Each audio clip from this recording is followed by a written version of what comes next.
নমস্কার বন্ধুরা, Papiya's cooking and lifestyle চ্যানেলে আপনাদের সবাইকে স্বাগত। আশা করি আপনারা সবাই খুব ভালোই আছেন। আজকে আমি রথযাত্রা স্পেশাল মালপোয়া বানিয়ে দেখাবো আপনাদেরকে। তো আমার এই ভিডিওটা না টেনে শেষ পর্যন্ত পুরোটা দেখবেন। ভালো লাগলে অবশ্যই করে লাইক কমেন্ট শেয়ার করবেন। আর আমার সঙ্গে থেকে দেখতে থাকুন আমি কি উপকরণ দিয়ে কিভাবে এই মালপোয়া তৈরি করে দেখাচ্ছি আপনাদেরকে। আজকে মালপোয়া বানাবার জন্য দেখুন এই কাপের 2 কাপ ময়দা দিচ্ছি। ময়দা কিন্তু আমি চেলে নিয়েছি, আপনারা যখন বানাবেন আপনারাও ময়দা চেলে নেবেন। আর ওই একই কাপে 1 কাপ সুজি দিলাম। ওই একই কাপে হাফ কাপ চিনি দিচ্ছি। মিষ্টিটা কিন্তু আপনারা নিজেদের স্বাদ বুঝে দেবেন। 1 চামচ মৌরি দিলাম। এবার সমস্ত শুকনো উপকরণ এই চামচটার সাহায্যে খুব ভালোভাবে মিশিয়ে নিচ্ছি। আপনারা চাইলে কিন্তু এখানে 1 টিপ নুন দিতে পারেন। যে কোনো মিষ্টি জিনিসে একটু নুন দিলে মিষ্টির স্বাদ কিন্তু বেড়ে যায়। সবকিছু দেখুন খুব ভালোভাবে মেশানো হয়ে গেছে। আর ঠাকুরের জন্য যদি বানান তাহলে নুন দেওয়ার কোনো দরকার নেই। দেখুন এখানে একটা হ্যান্ড হুইক্স নিয়ে নিয়েছি। এবার এই কাপে 1 কাপ দুধ নিয়েছি। অল্প করে দুধ দিয়ে এই হ্যান্ড হুইক্সের সাহায্যে ভালোভাবে মিশিয়ে নেব। পুরো 1 কাপ দুধ কিন্তু আমি দিয়ে দিয়েছি। দুধ খুবই অল্প করে করে দিতে হবে, তার কারণ ব্যাটারটা বেশি পাতলা হয়ে গেলে মালপোয়া ভালো হবে না। প্রথমে 1 কাপ দুধ দিয়ে দিয়েছি, তারপরে দেখুন আবারও হাফ কাপ দুধ নিয়েছি। এবার এই দুধ দিয়েও আস্তে আস্তে ভালোভাবে মিশিয়ে নেব। হাফ কাপ দুধ পুরোটাই দিয়ে দিলাম। এখানে 1.5 কাপ দুধ দিয়েছি। দেখুন এখানে আবারও হাফ কাপ দুধ নিয়েছি। এবার যতটা প্রয়োজন ততটা দেব। এবার এই হ্যান্ড হুইক্সের সাহায্যে খুব ভালোভাবে সবকিছু একসঙ্গে মিশিয়ে দিতে হবে। পুরো দুধটাই লেগে গেল, মানে 3 কাপ সুজি আর ময়দার সঙ্গে 2 কাপ দুধ লাগলো। আমি মালপোয়ার ব্যাটার লিকুইড প্যাকেটের দুধ দিয়ে বানাচ্ছি। আপনারা চাইলে কিন্তু গুঁড়ো দুধ জলে গুলে করতে পারেন বা গরুর দুধ দিয়েও করতে পারেন। আবার ময়দা সুজি চিনির ভেতরে গুঁড়ো দুধ দিয়ে জল দিয়েও ব্যাটার গুলে নিতে পারেন। আর এখনো যারা আমার চ্যানেলটিকে সাবস্ক্রাইব করেননি তাদের কাছে আমার অনুরোধ রইল, আমার চ্যানেলটিকে অবশ্যই করে সাবস্ক্রাইব করবেন এবং পাশে থাকা বেল আইকনটি ক্লিক করে অল করে দেবেন, যাতে আমি যখন যা নিত্য নতুন ভিডিও ছাড়বো তার নোটিফিকেশন সবার প্রথমেই আপনাদের কাছে পৌঁছে যাবে। দেখুন বন্ধুরা, মালপোয়ার ব্যাটার আমি এই পর্যায়ে তৈরি করে নিয়েছি। আর পাতলা করব না। এবার 15 থেকে 20 মিনিট ঢাকা দিয়ে রেখে দেব, যাতে সুজি আর ময়দা ফুলে যায়, আবার চিনিটাও গলে যাবে। 20 মিনিট হয়ে গেছে। এবার আমি ঢাকাটা খুলে দিলাম। দেখুন সুজি কিন্তু ফুলে গেছে, ময়দা ফুলে গেছে, আবার চিনিও গলে গেছে।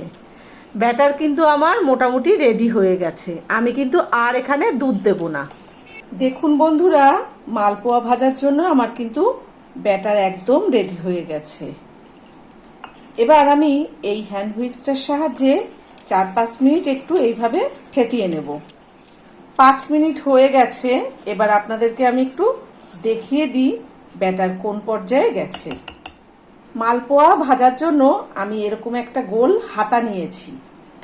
এবার এই হাতা দিয়ে আপনাদেরকে একটু দেখিয়ে দিই। দেখুন এইরকম পর্যায়ে তৈরি করে নিয়েছি। এর থেকে আর পাতলাও করতে হবে না, ঘনও করতে হবে না। বেশি পাতলা হয়ে গেলে কিন্তু মালপোয়াগুলো ভালো হয় না।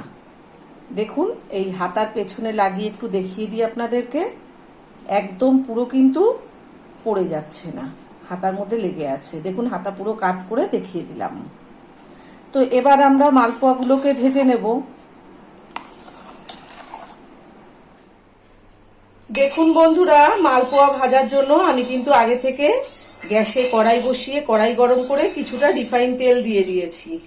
তেলও মোটামুটি গরম হয়ে গেছে। এবার চেক করে নিতে হবে মালপোয়া ভাজার মতন উপযুক্ত গরম হয়েছে কিনা। মালপোয়া ভাজার মতন উপযুক্ত গরম হয়েছে কিনা তেল সেইটা চেক করার জন্য দেখুন এখানে আমি এই হাতায় করে একটুখানি ব্যাটার দিয়ে দিলাম, সঙ্গে সঙ্গে ফুলে উঠেছে। কড়াইয়ের গায়ে কিন্তু লেগে যায়নি, তার মানে তেল কিন্তু একদম পারফেক্ট গরম হয়ে গেছে। এইবার আমরা মালপোয়াগুলো ভেজে নেব। দেখুন বন্ধুরা, এই হাতার সাহায্যে ব্যাটার কিন্তু এইভাবে গুলিয়ে নিতে হবে, নিয়ে তারপরে এইভাবে এক হাতা ব্যাটার নিতে হবে, নিয়ে আস্তে আস্তে তেলে দিয়ে দিতে হবে।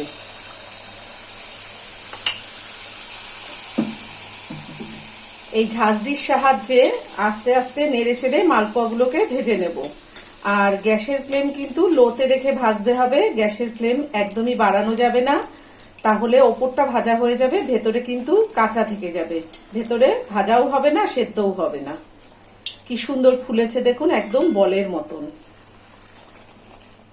দেখুন আমার এই মালপোয়াটা ভাজা হয়ে গেছে, এবার আমি তেল থেকে তুলে নেব।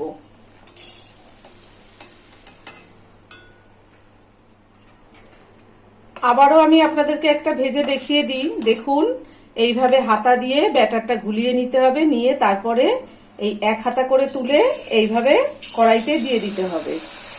আমি এখানে কড়াইতে ভাজছি, আপনারা যদি কোনো ফ্রাই প্যানে ভাজেন তাহলে কিন্তু একসঙ্গে অনেকগুলো বেশি বেশি করে ভাজতে পারবেন। আমি কড়াইতে ভাজছি বলে একটা একটা করে ভেজে নিচ্ছি।